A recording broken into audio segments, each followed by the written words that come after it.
Fucking gentlemen, boys and girls.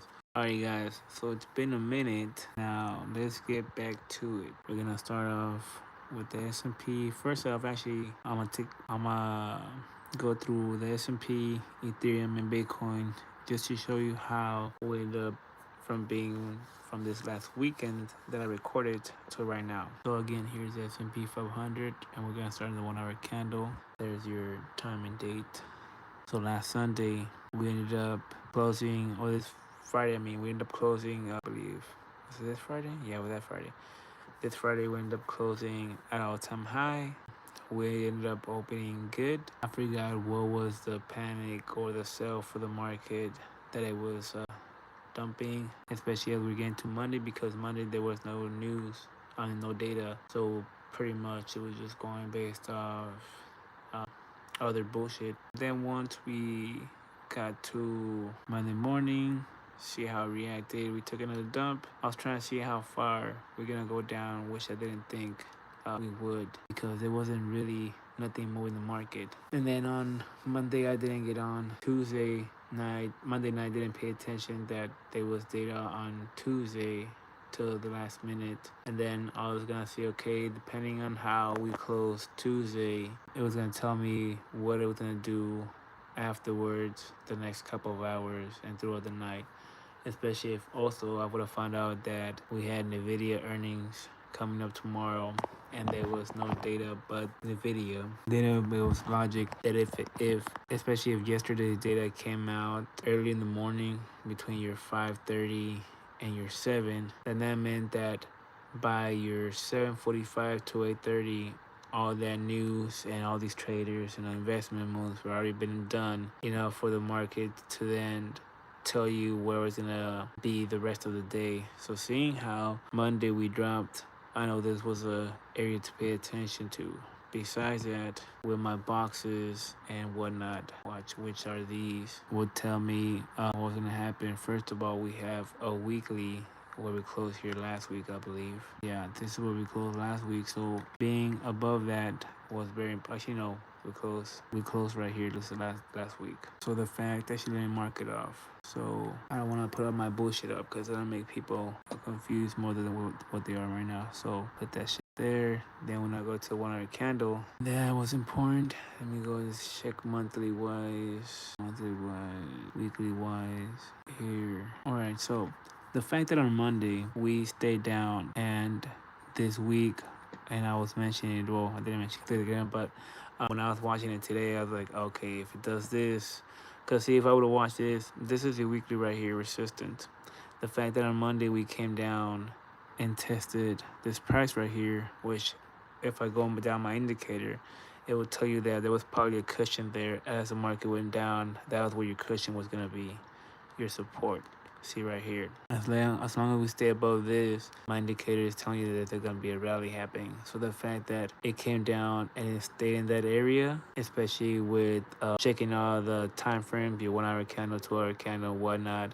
Also, again, me checking with my boxes and all my Fibonacci's and whatnot, it makes sense to me, but not to you guys, so I take it off.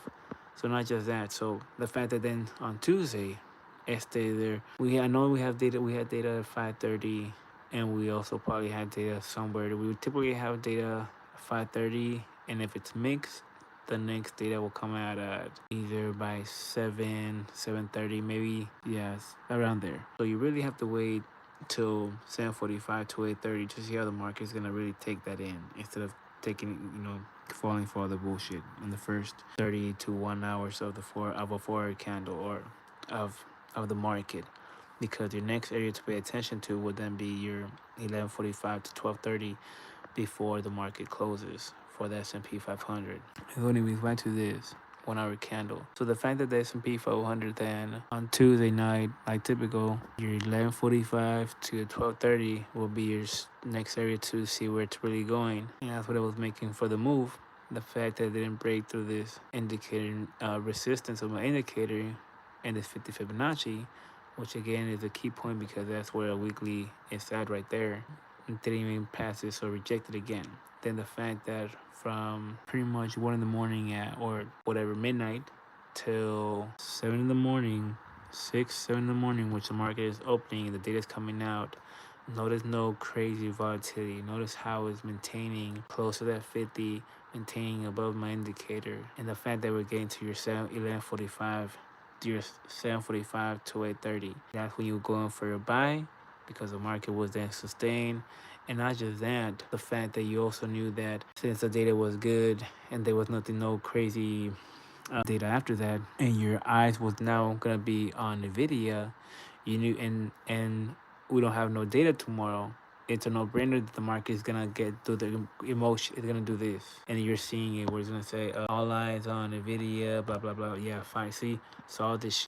So if I would have been on my I would have been guiding you guys through this. Now it sounds like me bullshit, but if you go see my other videos from 2 weeks ago that I was talking about this move that the S&P was gonna have and all this. Anyways, so that's why the S&P is holding at its all-time high range because waiting for Nvidia to tomorrow. But we do have a lot of time in between. So S&P is most likely gonna break this. Was it monthly or a weekly? It was a weekly. So it's gonna break this weekly, and it's most likely gonna come down test this indicator of mine. And if not, because your sweet time, like I said, is 11:45 to 12:30. Arizona time. So seeing how where it's at right now, we're most likely gonna close. Let me put my boxes up. So here's your weekly, which is a blue line, and it's gonna close here at 11, and that's what we close. No, we close at 10. So from there, if we maintain 11:45, 12:30, we're gonna drop on down and get into the zone right here, auto zone. No, we're gonna get into the zone right here and test this area right here. Test this area right here.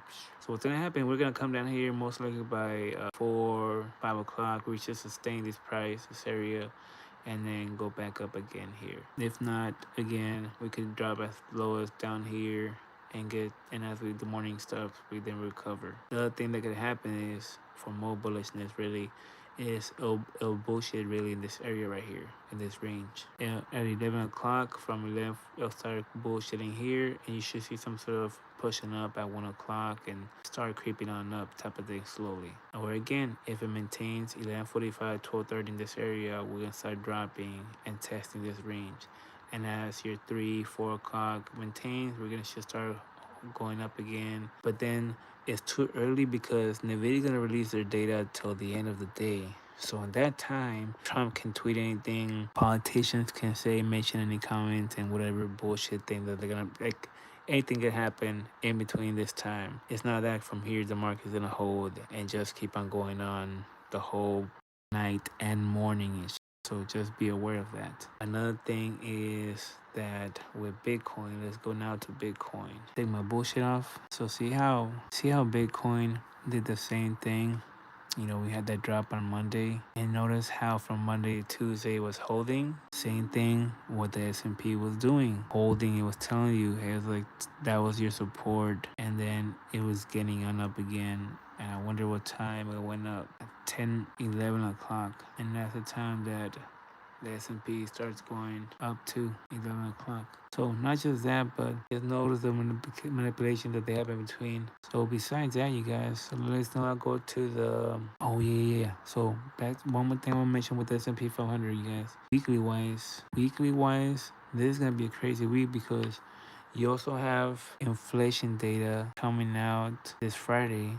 On Thursday, you have also inflation. No, GDP, jobless claims for unemployment, and I forgot one more thing. So that's really gonna move the market a lot. So even though Nvidia has good earnings and you see the S&P shooting, just be aware that on Thursday we're gonna have the GDP, we're gonna have unemployment claims and something else early in the morning that could then slap the market and bring it back down again, put it in its place again. Just be aware of that. Not just that, but then Friday you also have, I believe, is inflation data. So just because Nvidia came out with good earnings doesn't mean that the market should fly off with that. That's what they're gonna get you with, trick you with. And let's go down to the daily. You see, and the S&P is getting ready to blast off or correct itself, and we're gonna see this week, this day end up closing just inside this area right here. So it's really gonna be, yeah, it's gonna be dope. Anyways, 12-hour candle. The thing that you could see here forming could be a 3 candle box happening where you could have this candle close, like I said, somewhere down here. So this candle will be a resistance. This candle will be a support. You'll box it up. And then the next 12-hour candles, 12-hour candles from here, it's gonna be very more easy to accurate to catch a good buy or sell, especially depending. Anyways, I'll get to when that shit, if it does happen or whatnot. I think I want to do point out about Bitcoin. There is a daily 3 candle box for Bitcoin Watch. Bam, and look where it's placed. This is telling me how, hey, S&P being at its all-time high could be just a fake, because if that does happen where Nvidia brings it up but then we get the data on Thursday and Friday and it corrects us and brings it down, Bitcoin's telling you like, yeah buddy, that's gonna be it, where it's gonna watch. Let me just show you what I'm talking about. So this candle closes, it's a daily, so it closes tomorrow at 5 p.m. Nvidia's gonna release earnings at after the market closes, which is at 2 p.m., right? It opens back at 3. At 3, the crypto is also gonna suck in that Nvidia news and it's gonna react to it once the market opens again at 3 o'clock, the S&P. It's not gonna open to buy, but it's active again, the S&P. So Bitcoin's gonna feel, crypto's gonna feel that.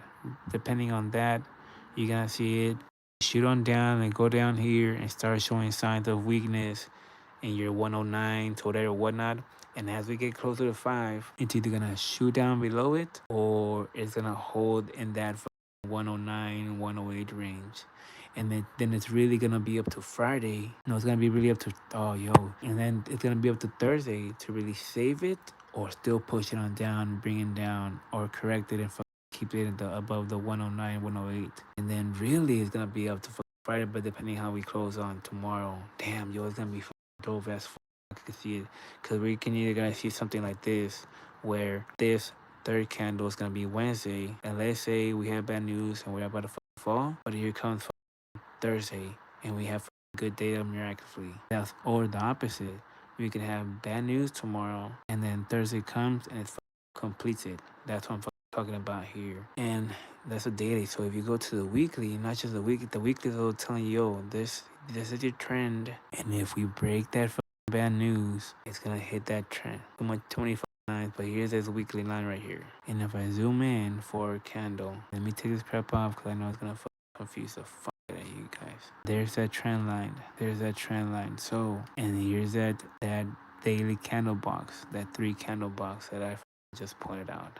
I box it up. So when I go to my 1-hour candles, I can see where it's at. So this tomorrow could be the day that it's gonna break it and we're gonna shoot down below it and shoot down below this trend line that we've been on for a while. Or it's gonna shoot on up and close in 1,013. I'll just show you the price. In between here, between these boxes, these 2 boxes here. So in between this range, tomorrow we have good news. And then Thursday is gonna be, we're gonna break this, which is a daily trend, a daily downtrend. Let me show you the downtrend. I know a bunch of you are gonna be confused on this. That's a weekly. You see right here, the downtrend. Make it more clear. See, here it is. Contacts here. So if tomorrow we got good news, we're gonna close right here. Thursday, it's gonna either break it or go back down or stay below it. And then Friday, it's either gonna be our savior or we're gonna go down, keep on going on down. So that's why tomorrow is gonna be very important how we close, because it's painting the picture. I can kind of see the picture how it's gonna play out. But I'm telling you guys, because Bitcoin is telling you, hey yo, this whole S&P being up here and being unhappy, it just could be a trap, because Bitcoin is telling you, hey, even if S&P goes up and makes new all-time high, Bitcoin is still gonna be barely in this zone right here.